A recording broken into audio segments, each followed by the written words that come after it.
Dans cette séquence, je vais expliquer comment construire le point A appartenant au cercle de centre O, au-dessus de O, c'est-à-dire dans le premier demi-plan, tel que la droite AM soit tangente au cercle. Je ne vais pas utiliser que le cercle qui nous est donné a pour rayon 3, et surtout je ne vais pas utiliser le fait que AM égale 5. D'ailleurs, il y avait une erreur, c'est pas AM égale 5, c'est OM égale 5.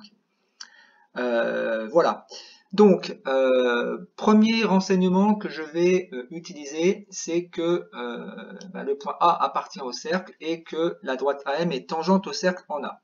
Donc ça veut dire que eh bien, la tangente va être perpendiculaire au rayon en A. Donc on va avoir donc un triangle OAM rectangle en A.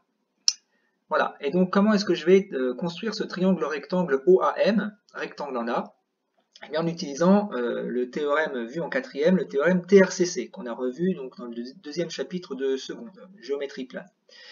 Ce théorème TRCC, triangle rectangle et cercle circonscrit, il nous dit que si un triangle est rectangle, alors il est inscrit dans un cercle dont le diamètre est son hypoténuse. Voilà, donc le diamètre du cercle, c'est l'hypoténuse du triangle OAM rectangle en A. Donc l'hypoténuse, c'est OM. Donc il nous faut construire le cercle de diamètre OM.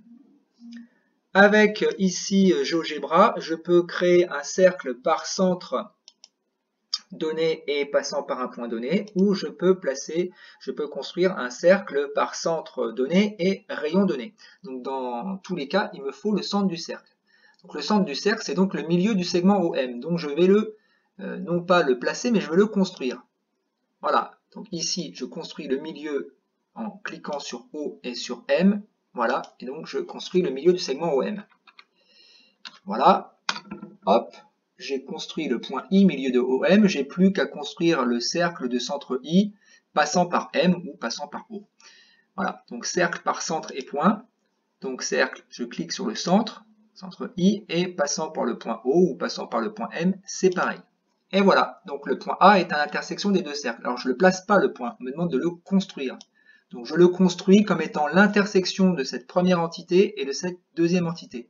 Donc ici je déroule mon menu, voilà, vous l'avez certainement fait en collège, intersection entre la première entité, premier cercle, et la deuxième entité, deuxième cercle. Voilà, je valide et ensuite je viens valider ma réponse. Voilà, première méthode, on n'a fait aucun calcul et surtout on n'a pas été tributaire du fait que la consigne AM égale 5 était fausse. Encore une fois, c'est OM égale 5. Alors maintenant, je vais utiliser la consigne qui nous est donnée.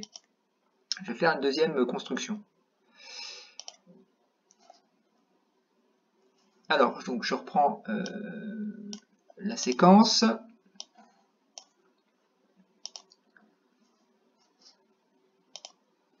Donc cette fois-ci, je prends bien en compte que c'est OM égale 5, d'ailleurs on le voit, hein, c'est codé. Et voilà, et donc le point A appartient au cercle, donc ça veut dire que OA égale 3. Eh bien, première propriété, donc la droite AM est tangente au cercle en A, ça veut dire que OA est perpendiculaire à AM, donc ça veut dire que le triangle OAM est rectangle en A. Bon, d'après le théorème de Pythagore, eh bien, je connais l'hypoténuse, je connais un des côtés de l'angle droit, là, qui fait 3. Donc, d'après le théorème de Pythagore, je calcule et j'obtiens que AM égale 4. Eh bien, l'ensemble des points qui sont situés à 4 du point M, c'est le cercle de centre M et de rayon 4. Donc, je vais créer ici le cercle de centre M et de rayon 4. OK.